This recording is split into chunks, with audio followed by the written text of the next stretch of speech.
Let's begin by talking about interest income. Half the tax returns you prepare will include some type of interest income. As I trust you know, interest comes from banks, the government, certificates of deposits, and various other places.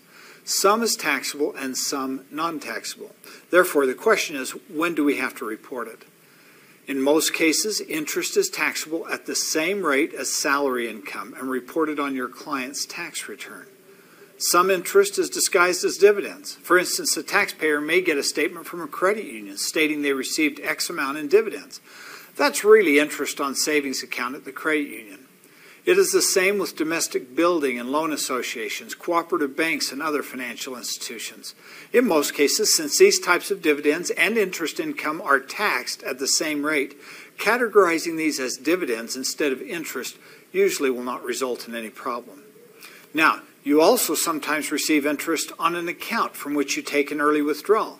For instance, Judy may have bought a 3-year CD 2.5 years ago. At the time she bought it, she intended to leave it there for 3 years.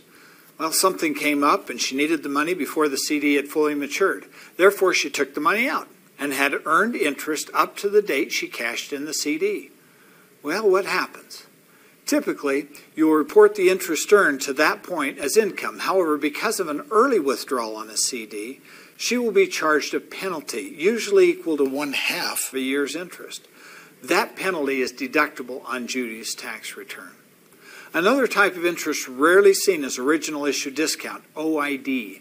What happens here is you buy a bond for an amount that is less than the value of its full maturity, also referred to as a discount.